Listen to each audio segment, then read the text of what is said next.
Aprenda a identificar a peça prático-profissional na segunda fase da OAB em Direito Constitucional. Olá pessoal, eu sou a professora Camila Santiago e hoje eu quero ajudar cada um de vocês a entender, a revisar aqui as hipóteses de cabimento das peças de maneira muito rápida. Então vamos rapidamente aqui revisar essas hipóteses de cabimento. Vamos nessa? Primeiro ponto aqui que eu quero conversar com vocês é: em primeiro lugar, entendam em qual bloco a peça cobrada pelo examinador está inserida, ou seja, é um remédio, é uma ação de controle abstrato, é um recurso, ou é uma peça daquele bloco específico, que a gente coloca ali como um bloco específico a reclamação, a AIME, o parecer jurídico e a contestação, que são peças bem específicas, que não se encaixam aqui em nenhum dos outros blocos. Então, primeiro ponto: para que você bata o martelo em um remédio constitucional ou, eu vou pegar a canetinha aqui, remédio constitucional ou uma ação de procedimento comum, porque vale lembrar que a ação de procedimento comum não é um remédio constitucional, Mas vamos inserir elas aqui juntas, no mesmo bloco. Seria o caso que eu posso pensar em um remédio ou em uma ação de procedimento comum? Você só vai para esse bloco se você estiver diante de um interesse subjetivo das partes, ou seja, o seu cliente, o legitimado ativo daquele enunciado, ele realmente está tendo o direito dele violado, ou seja, há um interesse subjetivo ali. Se não tiver, pode descartar esse primeiro bloco aqui. Em um segundo momento, observe se é uma ação de controle abstrato de constitucionalidade. Como? Olhe para o enunciado e verifique se não há esse interesse subjetivo. Se não houver esse interesse subjetivo, se existir apenas um legitimado querendo defender ali o ordenamento jurídico, mas sem nenhum interesse pessoal naquilo, pode olhar aqui para as ações de controle abstrato. E se a banca utilizar palavras como processo objetivo, ação de controle concentrado, ação de controle abstrato, pode ir direto aqui ADC, ADO, ADI ou ADPF, combinado? Já se a banca utilizar o processo, palavrinhas como processo subjetivo, remédio constitucional, pode se direcionar para o primeiro bloco, que é o bloco 2, remédios. Então a grande chave aqui é: há interesse pessoal, interesse subjetivo, remédios constitucionais ou ação de procedimento comum. Não há, é uma mera proteção do ordenamento jurídico, o legitimado ele não tem interesse pessoal, ação de controle abstrato de constitucionalidade. O recurso, ele é fácil de você identificar. Já vai existir ali uma decisão judicial e você vai ser chamado para impugnar aquela decisão judicial. Bloco dos recursos. E, por último, se você não achar aqui nenhum dos outros 3 blocos, você vai analisar as peças do bloco específico que tem hipóteses de cabimento muito bem delimitadas. A gente vai falar um pouquinho mais sobre isso aqui ao longo da nossa aula. Agora, digamos que você tenha batido o martelo no bloco 2, remédios constitucionais ou ação de procedimento comum. Porque há esse interesse subjetivo, há um caso concreto como causa de pedir, há esse interesse particular. Então, você vem aqui para esse primeiro bloco. É Joãozinho, é Maria, ou é até mesmo uma associação, se for o caso ali, temos o MS coletivo, temos o mandado de junção coletivo. Então, digamos que tem uma associação, mas que tem os direitos dos filiados sendo violados naquela hipótese ali, Diante disso, poderíamos também olhar aqui para um remédio constitucional, Então, fiquem muito atentos a esses detalhes. Então, bateu o martelo aqui no bloco, vamos para cada uma das peças, e verificar qual seria mais adequada. A habeas corpus, Camila, eu acho que é um habeas corpus. Será? Olhe para o enunciado. Ele fala em algo relacionado a uma proteção da liberdade de locomoção, a fazer cessar essa ameaça ou coação a essa liberdade ambulatorial, esse direito de ir, de vir, essa liberdade de locomoção. Se a resposta for sim, pode iniciar seu habeas corpus. Se a resposta for não, vamos para a análise dos outros remédios. Ó, temos aqui um segundo momento o nosso habeas data. O habeas data tem duas hipóteses bem definidas na própria Constituição, que é o acesso à informação, né, ou retificação de dados, e tem uma terceira hipótese que está na lei do habeas data, né, na legislação infraconstitucional, Lei 9.507, que fala de anotação nos assentamentos de informações próprias do impetrante, tá? Então vamos lá, vamos com calma. Falou aqui informação pessoal própria do impetrante, né? Você tem ali um impetrante querendo acessar as próprias informações, habeas data. Ah, ele quer retificar informações, o habeas data. Ah, existe ali um dado verdadeiro, mas que está sob pendência, né, judicial ou amigável, e o impetrante ele quer que conste uma anotação nos assentamentos dessa informação. O habeas data também cabe para isso. Mas cuidado, porque para que seja cabível realmente o habeas data, eu preciso da recusa administrativa, né? Então, muita atenção aqui, porque eu preciso dessa recusa, que pode ser simplesmente, né, uma recusa realmente ali de maneira expressa, ou pode ser o decurso do prazo especificado, né? Temos prazos especificados lá no artigo 8º da Lei 9.507. Então, essas são as hipóteses aqui do habeas data. Se a gente estiver falando, né, desse direito à informação, a informação própria do impetrante, informação pessoal, habeas data. Vale lembrar que quando eu falo do direito de certidão, não cabe habeas data, cabe o mandado de segurança. Por quê? Porque o habeas data, ele vai servir para que a pessoa acesse a informação. Quando você quer o direito de certidão, você já tem a informação, você quer simplesmente um documento dizendo assim, olha, essa informação é verdadeira, né? Tá aqui, ó, esse documento atestando isso. Por isso que falou em direito de certidão, não caia na pegadinha. Direito de certidão, mandado de segurança. E falando em mandado de segurança, vamos relembrar aqui, né? Vamos dar uma olhadinha na hipótese de cabimento. Quando é que eu estou diante de um MS? Quando eu falo de um direito líquido e certo. O que é um direito líquido e certo?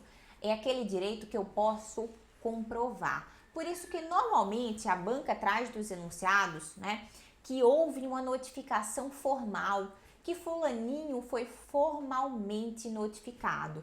Ele quer dizer, né, o enunciado, o examinador quer dizer que houve uma notificação formal, que houve uma documentação, né? Portanto, você pode apresentar aquilo ali como prova desse direito líquido e certo, tá bom? Não cabe dilação probatória. Então, ó, primeiro, direito líquido e certo, tenho que comprovar que aquele fato ali aconteceu, né? Não cabe a dilação probatória, a prova ela deve ser pré-constituída, né? Então, eu preciso ali, quando impetrar o mandado de segurança, já instruir, né, com todas as provas que eu quero. Então, cabe ali eu chamar a perícia, chamar a testemunha? Não, tá? Por ter esse procedimento mais célere, essa é mais uma palavrinha que às vezes a banca utiliza para te direcionar para o MS. A questão da celeridade, né? O mandado de segurança tem sim um rito mais célere. Então, direito líquido e certo, tenho que comprovar ali aquele fato, né? Então, se a banca falar informalmente constitucional, opa, será um mandado de segurança? Não cabe dilação probatória, a prova deve ser pré-constituída. E eu preciso de uma autoridade coatora. Se você desconfiar que é um mandado de segurança, olhe para o enunciado e identifique a autoridade coatora. Se não tiver autoridade coatora no enunciado, não será um mandado de segurança, tá? Eu preciso realmente dessa autoridade, até porque é com base nela que eu vou fixar, inclusive, o endereçamento. E temos aqui um prazo decadencial, né? Tem a questão da tempestividade, no caso do MS repressivo, prazo decadencial de 120 dias, ok? Se for no caso do MS preventivo, não tem esse prazo decadencial, tá? Avançando, vamos falar um pouquinho aqui sobre o MS coletivo. Olha só os legitimados do MS coletivo. Partido político com representação no Congresso Nacional, basta um deputado ou senador para isso. Organização sindical, entidade de classe ou associação legalmente constituída e em funcionamento há pelo menos um ano em defesa dos interesses de seus membros ou associados. Então aqui, né, são os legitimados para o MS coletivo. Muito cuidado, tá? Porque o MS coletivo, né, o mandado de segurança coletivo, não é um remédio capaz de proteger direitos difusos. Vamos entender aqui a diferença de forma bem rapidinha. Quando eu falo de direito difuso, eu falo de usuários indetermináveis, eu falo de um objeto indivisível, eu falo de algo muito amplo, né? Eu tô falando da pureza do ar, eu tô falando do direito ao meio ambiente limpo, da preservação dos animais, então é algo muito amplo, tá? Por que amplo? Porque eu não consigo dividir, eu não consigo dizer que você tem direito a 10% da pureza do ar, eu tenho direito a 5%, fulaninho tem direito a 20%, não dá, né? Já o direito coletivo, ele é um pouco mais palpável, né? Digamos assim. Eu tenho ainda pessoas indeterminadas, mas possivelmente determináveis. Eu falo aqui, por exemplo, do direito, né, de trabalhadores ligados a determinada categoria representada por um sindicato. Veja, é possível determinar, né? É algo mais palpável. E nós temos também os direitos individuais homogêneos, né? Que aqui eu tenho um compartilhamento de danos, né? Divisíveis ou autônomos, mas em razão de um fato comum. Um grande exemplo para isso aqui é o recall, né? Tem ali determinado carro, né? E os consumidores que adquiriram aquele carro em X ano são chamados para fazer esse recall, tendo em vista que houve um defeito ali em determinada peça, enfim, né? Esse é um exemplo de um direito individual homogêneo. Há um compartilhamento aqui de um dano, né? Que é um dano divisível ali de cada consumidor que adquiriu, mas tem uma origem, né, em um fato comum, tá? Fabricação ali daquele carro naquele determinado ano. Quando eu falo do mandado de segurança coletivo, ele abarca os direitos individuais homogêneos e os coletivos. Os direitos difusos não podem aqui ser impugnados via mandado de segurança coletivo. Pode ser via uma ação civil pública, por exemplo, né? Mas o MS coletivo não é cabível para isso. Muito cuidado com isso. Avançando. Ação de procedimento comum. Aqui o objetivo é tutelar direitos subjetivos amplos. Não tem um prazo específico, é possível dilação probatória e não há necessidade de indicação da autoridade coatora. Grande diferença aqui para o mandado de segurança é não ter esse prazo específico, né? Claro que tem a questão prescricional, mas não tem esse prazo específico como o MS, né? 120 dias, esse prazo decadencial, não cabe aqui na ação de procedimento comum. Qual a diferença da ação de procedimento comum para os outros remédios? Os outros remédios têm uma hipótese bem específica, né? A ação de procedimento comum ela é mais ampla. Então, só vá para a ação de procedimento comum se você esgotar os remédios constitucionais. E cuidado, se você ficar em dúvida entre o mandado de segurança e a ação de procedimento comum, isso já aconteceu, tá? Os alunos ali em dúvida entre um ou outro, e a banca usou lá no finalzinho do enunciado a expressão ação constitucional. Galera, ação de procedimento comum não é uma ação constitucional, tá? Ela é ligada ali ao direito civil. Então, se a banca utilizar ação constitucional, tá ali em dúvida entre MS e ação de procedimento comum, desista na hora da ação de procedimento comum e vá com o mandado de segurança. Combinado? Avançando. Ação popular. Você vai estar diante ali, né, de um enunciado te pedindo, né, do seu cliente, o legitimado ativo, pedindo uma anulação a um ato lesivo ao patrimônio público, olha só, ao patrimônio público, moralidade administrativa, meio ambiente e ao patrimônio histórico-cultural. Esses aqui são os objetos da ação popular. E detalhe super importante, só tem um legitimado ativo, é o cidadão. Então, muita atenção aqui, tá? Percebam que a gente está falando aqui de uma ação de natureza coletiva, né? Eu vou ter um ato lesivo ao patrimônio público, veja como é amplo, né? Ao meio ambiente, à moralidade administrativa, ao patrimônio histórico-cultural, é algo coletivo. Eu não olho mais para a órbita individual, eu estou olhando aqui para algo maior, tá? Muito se confunde aqui com o objeto da ação civil pública. Só que a ação civil pública, ela é ainda mais ampla, né? Você vai poder observar lá no artigo 1º da Lei 7.347, que é a Lei da Ação Civil Pública, que o objeto é mais amplo. Cabe à ação civil pública, além dos temas da ação popular, cabe também para temas relacionados, por exemplo, ao consumidor, infração da ordem econômica, dignidade dos grupos sociais, étnicos ou religiosos, ou outros interesses difusos ou coletivos, né? Então vejam como é ampla.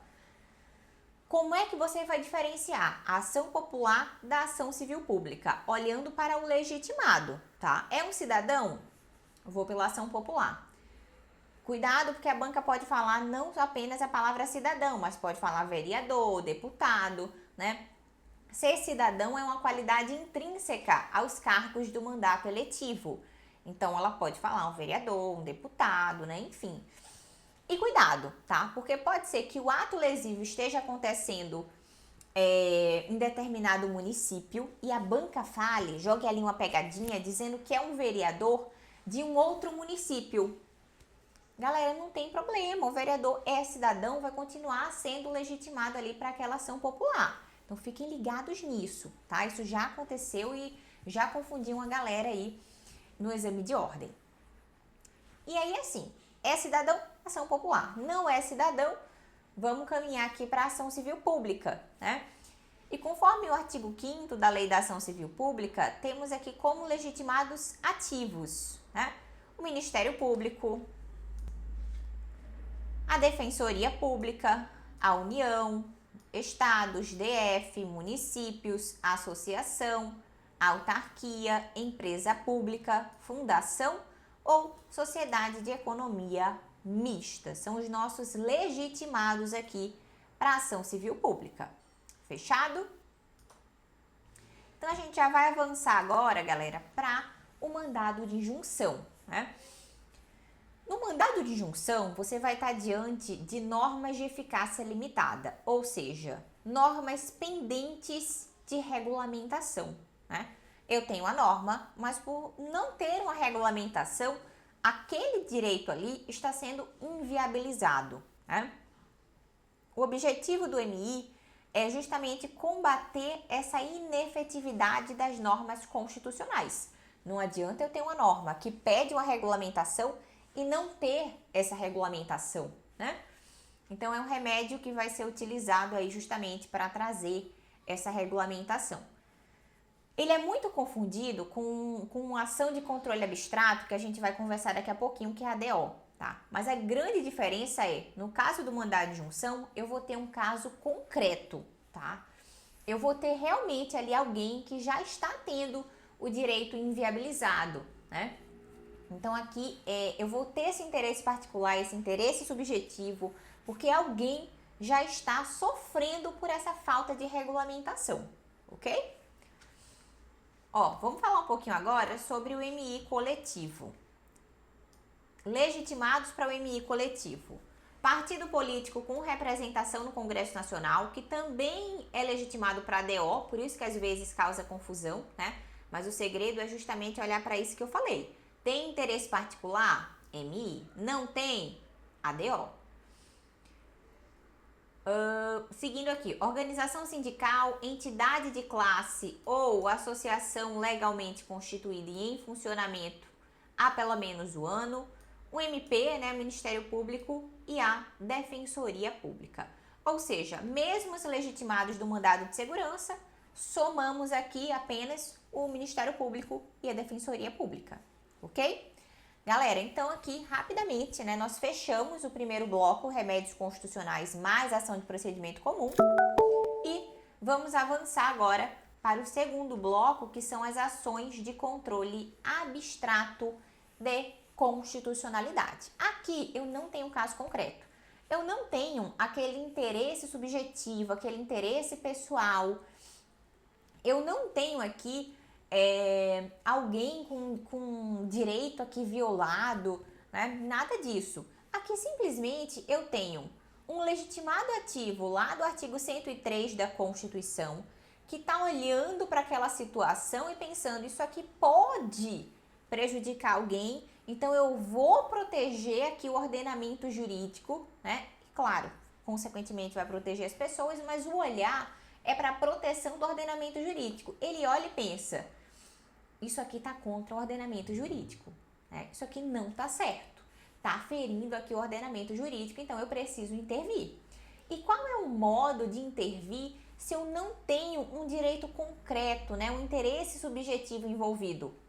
Ação de controle abstrato de constitucionalidade, tá? Vamos entender um pouquinho agora para que serve cada uma das ações. Rapidamente, tá? Vou passar essa revisão. Primeiramente, vamos falar sobre ela, né? Uma das mais cobradas, que é a nossa querida ADI. Ação direta de inconstitucionalidade. O objetivo da ADI é justamente pedir a declaração de inconstitucionalidade, tá?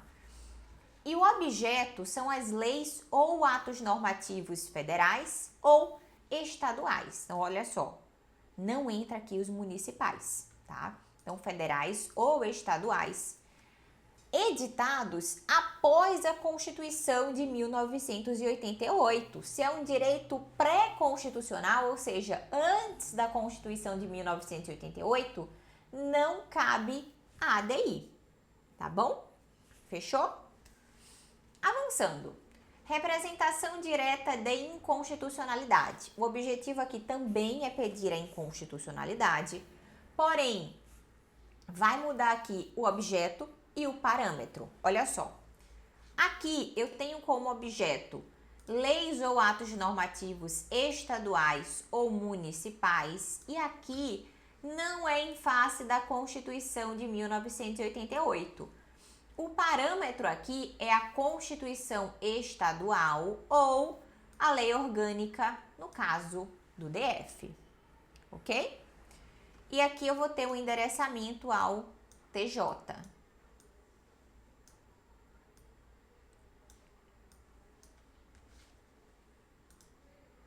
Fechamos esse ponto?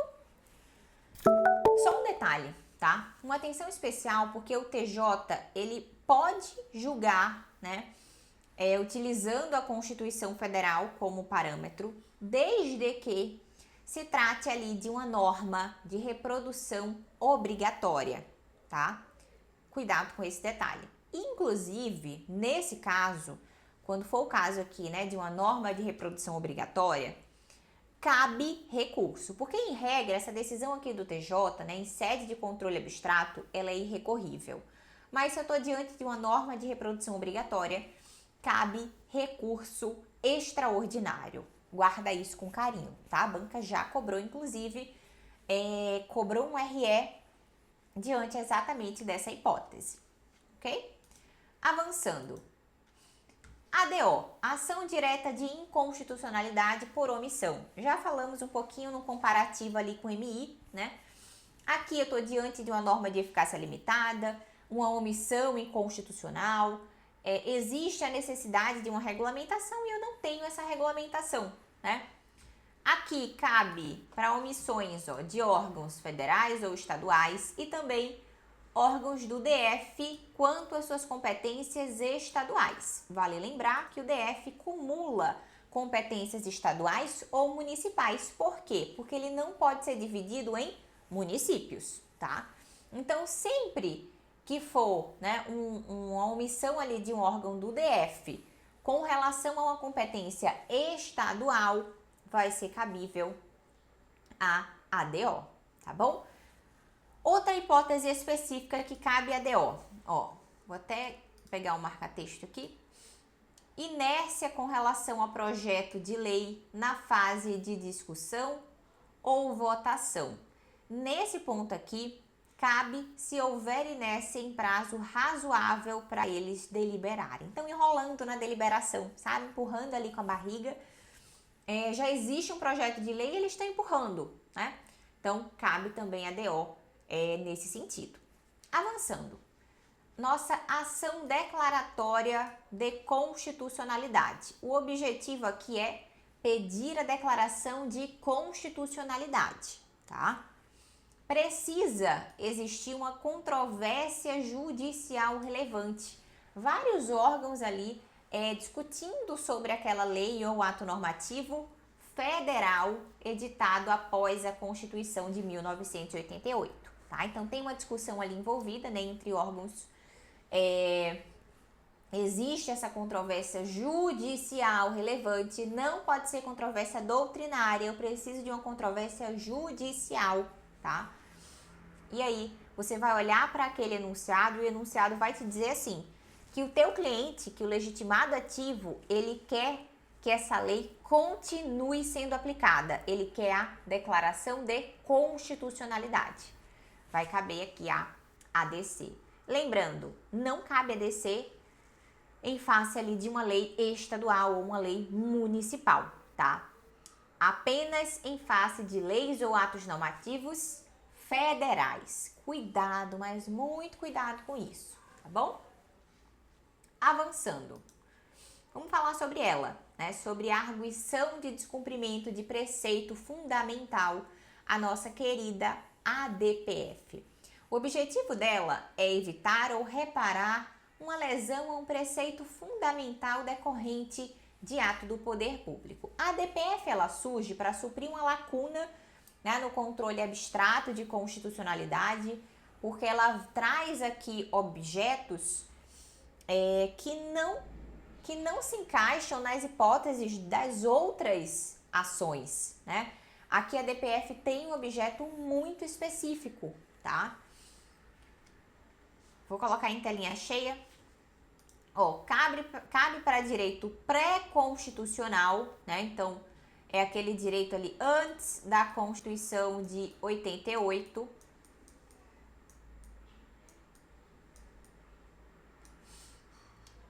Para atos normativos e não normativos, controvérsia constitucional sobre normas revogadas ou de eficácia exaurida, interpretações, olha só, judiciais violadoras de preceito fundamental e a hipótese mais famosa, né, leis e atos normativos municipais face à Constituição Federal.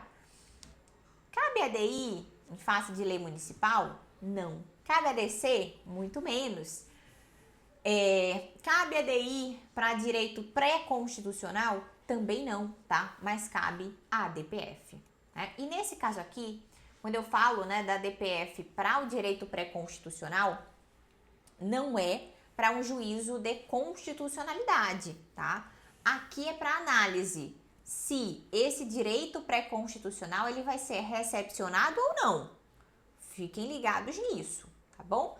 Porque o STF ele entende que a lei ou o ato normativo ele deve ser analisado segundo o seu parâmetro vigente à época de sua publicação. Então, quando a gente fala aqui da ADPF para o direito pré-constitucional, não é para o juízo de constitucionalidade, sim para o juízo de recepção ou não recepção. Fechado? Bom, fechamos aqui então esse segundo bloco e vamos avançar para ele, o mais temido, né? O bloco 2, recursos. Quero passar aqui rapidamente nas hipóteses, né, dos recursos com vocês. Vamos nessa? Olha só. Vamos iniciar com a apelação. Cabe apelação em face de uma sentença, não é verdade? Mas será que de toda sentença cabe apelação? Nem sempre, tá? Muito cuidado com isso. Muito cuidado antes de fazer ali a identificação, bater o martelo, né? Porque nós temos ROC em face de sentença, né? Temos hipóteses de ROC em face de sentença e temos hipóteses de ROC em face de acórdão, né? Então, nem de toda sentença cabe a apelação. Pode ser o caso de um ROC. Vamos chegar lá no ROC, tá? Para relembrar essas hipóteses. Mas eu quero que vocês tenham isso bem fixado na cabeça de vocês. Não é porque o enunciado vai falar de sentença que você vai utilizar a apelação. Antes de bater o martelo em todo e qualquer recurso, dê uma olhada no ROC, tá? Fica essa dica aqui. Avançando. Contra-razões à apelação. Para a parte recorrida da apelação, atacar fundamentos do recorrente. Ou seja, vai estar lá no enunciado que houve uma sentença, houve uma apelação e você precisa, né, atacar os fundamentos daquela apelação. O que é que você vai fazer? Contra-razões à apelação, tá? Avançando, agravo de instrumento. Se você tiver diante, né, o enunciado trouxer que houve uma decisão interlocutória proferida por um juiz de primeiro grau, ou ainda que o enunciado não traga com tanta clareza uma decisão interlocutória, mas que ele fale que houve uma decisão proferida por um juízo de primeiro grau, né? Qual é o seu papel? Abrir o artigo 1015 do CPC e verificar se é uma das hipóteses que estão lá. Se for, se encaixar, agravo de instrumento, tá? Lembrando que não são todas as decisões interlocutórias que estão no artigo 1015, né? Se, por exemplo, você estiver diante de uma decisão interlocutória, né, o enunciado falar que houve uma decisão interlocutória e não estiver lá no artigo 1015, essa decisão ela pode ser suscitada em preliminar de apelação, tá? Então fiquem ligados nisso. Mas, né, fechando aqui, o agravo de instrumento cabe para as decisões interlocutórias proferidas pelo juiz de primeiro grau, decisões que estão lá no artigo 1015 do CPC. Então, veja se vai encaixar certinho. Avançando, agravo interno contra a decisão monocrática do relator, tá? Dá uma olhadinha lá no 932 do CPC, que traz justamente essas decisões monocráticas. Então, decisão monocrática do relator, agravo interno.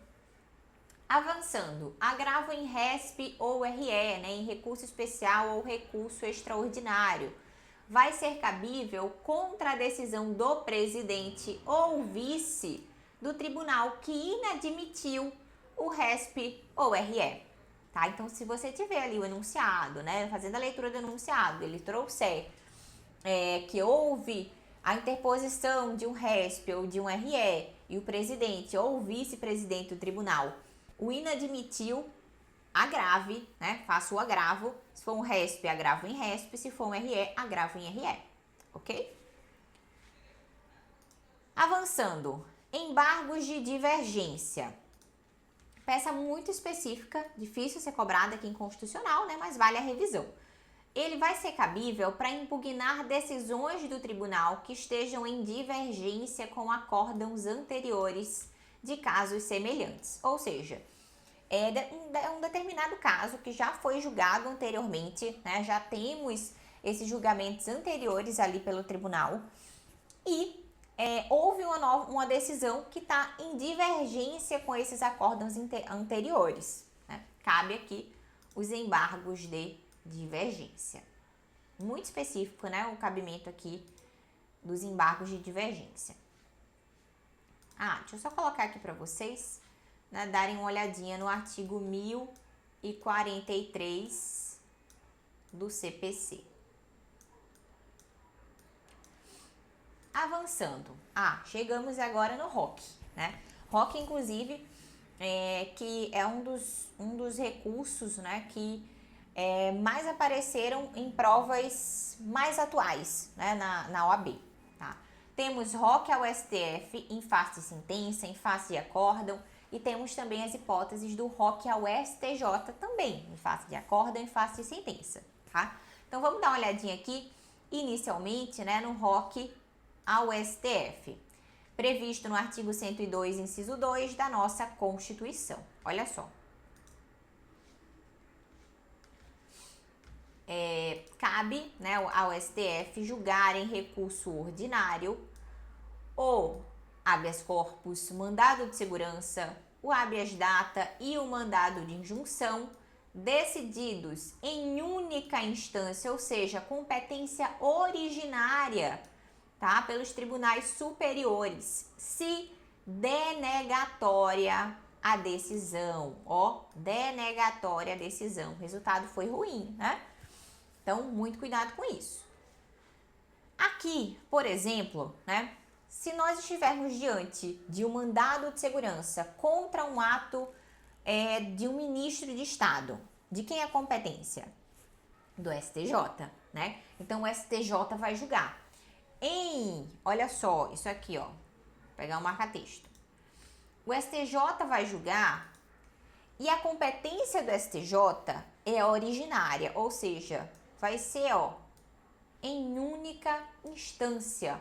Quando a banca traz em única instância, quando o legislador, né, traz em única instância, ele quer te falar assim, ó, chegou em competência originária, não chegou lá em grau de recurso.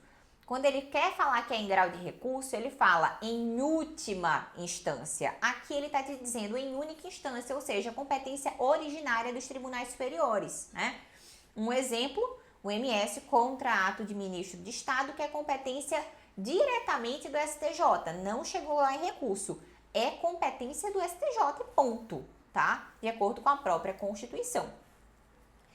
Dessa decisão do STJ, cabe ROC ao STF. Por quê? Porque foi um mandado de segurança, foi um mandado de segurança decidido em competência originária, em única instância, por um tribunal superior, né?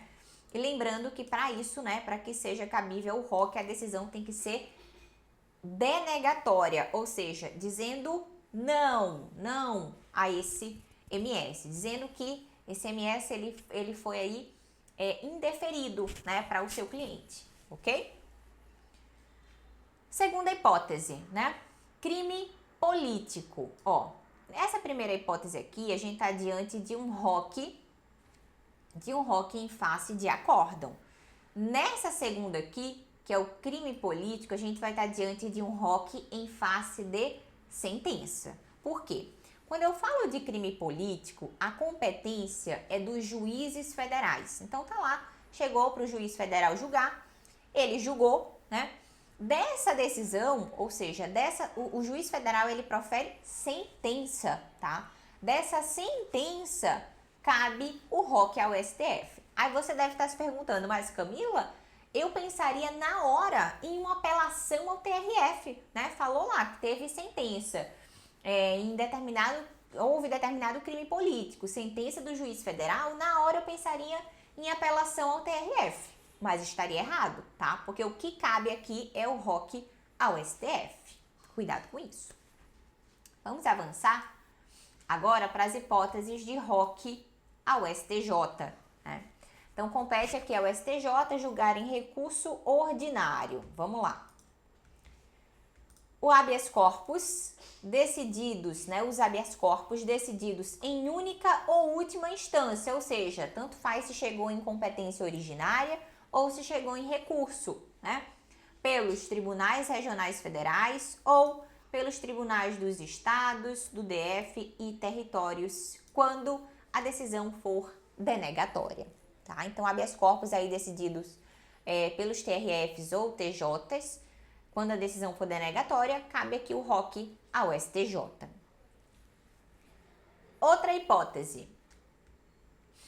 Mandados de segurança decididos aqui, decididos em única instância. Competência originária pelos TRFs ou TJs quando denegatória a decisão. Então, se tem ali um MS, né, decidido em única instância, ou seja, MS que foi julgado em competência originária por um TRF ou pelo TJ, e a decisão foi denegatória, cabe o ROC ao STJ. Galera, não é difícil isso aqui, né? Você verificar na hora da prova se aquela hipótese que está no enunciado se encaixa aqui com alguma dessas alíneas, seja do artigo 102, seja aqui do artigo 105, né, com relação ao ROC. eu não bateria o martelo em nenhum recurso antes de analisar um ROC, tá? Muita atenção. Avançando aqui para a linha C. Ó, aqui, essas duas primeiras aqui foram em face de acórdão, porque a gente fala de decisões de tribunais. Aqui é em face de sentença, tá? ROC ao STJ em face de sentença. Olha só. Causas em que forem partes Estado estrangeiro ou organismo internacional de um lado e de outro, município ou pessoa residente ou domiciliada no país. Quem vai julgar isso aqui, galera, é o juiz federal. Então, ele vai julgar, ele vai proferir uma sentença, né? E dessa sentença cabe ROC ao STJ, tá? Então, fique atento aqui a essa hipótese, né? Porque é uma hipótese que eu vou ter uma sentença e não vai caber apelação, né? Vai caber o ROC ao STJ. Fechado? Vamos avançar. Embargos de declaração. Tem hipóteses aqui muito específicas, né? Contra omissão, obscuridade, contradição ou erro material. Então, se a banca caminhar nesse sentido, né? Falar que foi uma decisão omissa, obscura, que houve contradição ou erro material, cabe os embargos de declaração. Beleza? Agora, vamos falar sobre os recursos excepcionais, né? O RE e o RESP. Esses recursos, para que eles sejam cabíveis, nós precisamos de dois requisitos que são essenciais, tá? Primeiro, esgotamento das vias recursais ordinárias, ou seja, não pode ser cabível nenhum outro recurso ordinário. Se você olhar se você olhar para o enunciado e for cabível qualquer outro recurso, apelação, um ROC, enfim, qualquer outro recurso, não vai ser cabível o RE ou o RESP, tá? E aí vejam, quando eu falo aqui, ó, do RE, as hipóteses estão lá no artigo 102, inciso 3 da Constituição, né? E nós temos aqui, ó, que cabe ao STF julgar mediante recurso extraordinário as causas decididas, ó, em única ou última instância, quando a decisão recorrida contrariar dispositivo desta Constituição. Isso aqui tem que ser bem específico, tá? Indicando qual é o dispositivo da Constituição. Declarar a inconstitucionalidade de tratado ou lei federal.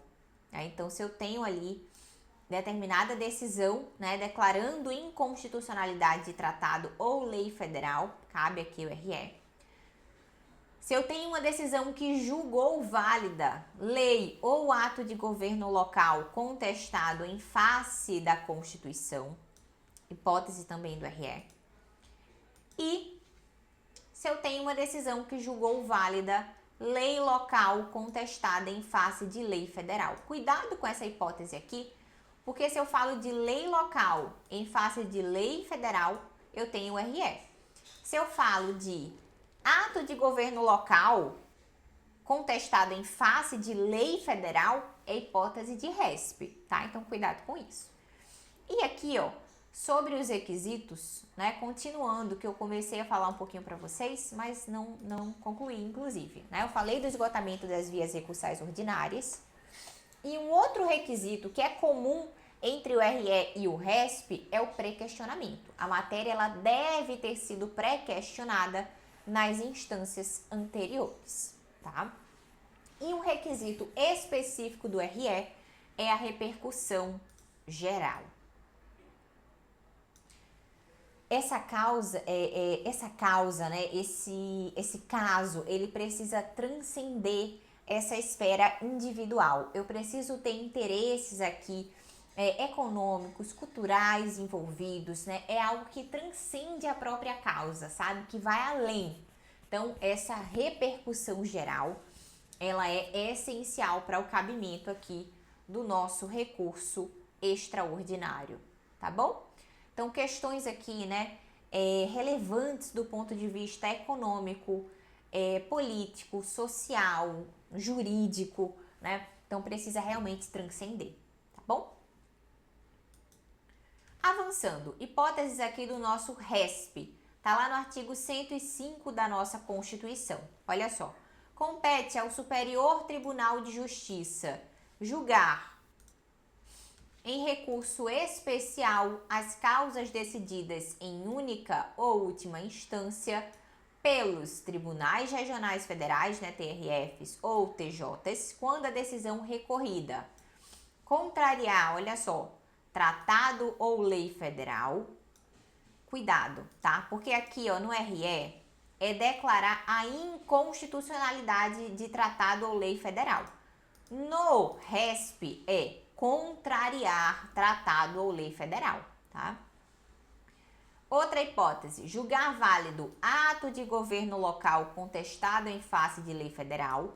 No RE é lei local em face de lei federal, tá? Aqui é ato de governo local contestado em face de lei federal. Cuidado com esses detalhes.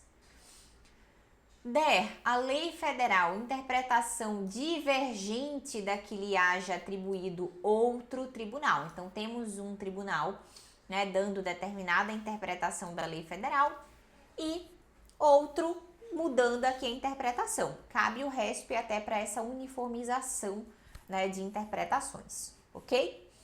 No caso do RESP, nós temos em comum com o RE o pré-questionamento e o esgotamento das vias recursais ordinárias, e eu tenho também um requisito recente, né, que foi incluído na nossa Constituição, que é a relevância das questões federais, né? Também é um requisito aqui específico para o RESP, ok?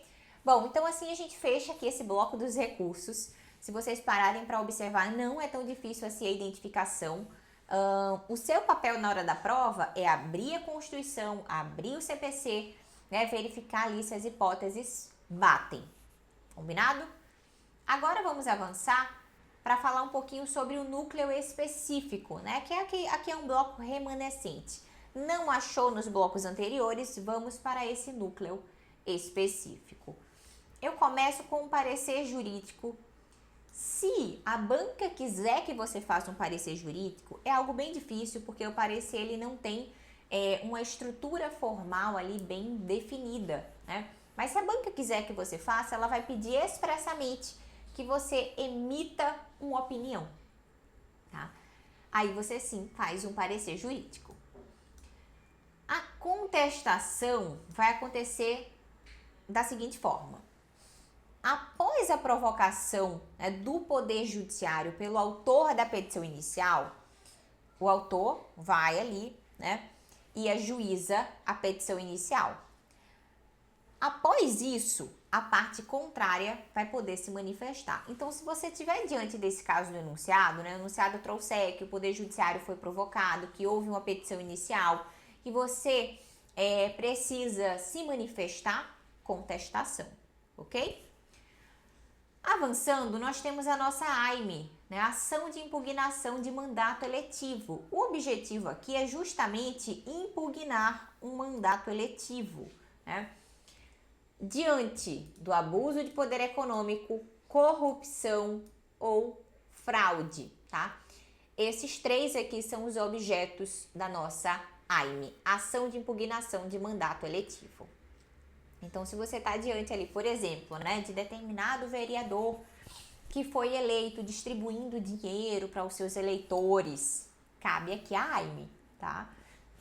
Então, percebam que esse núcleo específico são peças que têm um cabimento muito delimitado, né? É muito específico, por isso que a gente separa elas aqui, tá? E aqui está a reclamação constitucional, mas eu vou riscar porque a gente vai para ela agora no slide seguinte. Olha só, reclamação constitucional, né? É uma atividade aqui de competência originária dos tribunais superiores, diante das seguintes hipóteses. Olha só, primeiro, preservar a competência do tribunal. O objetivo aqui é evitar que um órgão de primeiro grau, né, um órgão jurisdicional de primeiro grau, venha justamente a usurpar essa competência de um tribunal superior, tá? Então, se isso acontecer, cabe a reclamação. Se tiver um enunciado ali falando, né, que determinado órgão jurisdicional de primeiro grau usurpou a competência de um tribunal superior, cabe a reclamação para preservar a competência desse tribunal superior. Uma outra hipótese é garantir a autoridade das decisões do tribunal, né? Percebam que não é para garantir o respeito a uma jurisprudência consolidada, mas sim a uma decisão do tribunal. Então, se for o caso, né, de trazer ali, no enunciado trouxer que determinada decisão de um tribunal superior foi desrespeitada, reclamação constitucional. E as próximas hipóteses, que são as que a banca gosta mais, né? Essa terceira hipótese aqui é a que ela mais gosta. Garantir a observância de enunciado de súmula vinculante, né? Se você tiver ali determinada decisão contrariando súmula vinculante, ou para garantir a decisão do Supremo Tribunal Federal em controle concentrado de constitucionalidade. Digamos que o STF proferiu uma decisão em sede de ADI e essa decisão não está sendo respeitada. Cabe a reclamação constitucional para proteger essa decisão do STF em sede de controle concentrado. Essas hipóteses aqui são as que a banca mais gosta, as mais cobradas aqui na OAB, tá? Descumprimento de súmula vinculante, né? E o desrespeito, né, a uma decisão do STF em sede de controle concentrado, ADI, ADC, ADO ou ADPF, ok? E tem ainda essa quarta hipótese, né, que é para garantir aqui a observância de acórdão proferido em julgamento de incidente de resolução de demandas repetitivas ou de incidente de assunção de competência. Aqui a banca vai ter que ser bem específica, tá? Trazendo essa hipótese para ser cabível a nossa querida reclamação. Bom, pessoal, de forma geral, eram essas as dicas aqui que eu tinha para passar para cada um de vocês. Espero ter ajudado, né, para realmente fazer essa revisão do cabimento de todas as peças que podem ser cobradas em uma segunda fase em direito constitucional. Agradeço demais a participação até aqui e até a próxima. Te convido a deixar um comentário aqui embaixo falando o que você achou do vídeo, né? Quais são os tipos de conteúdo que você quer ver aqui no canal, tá bom? Valeu, bons estudos!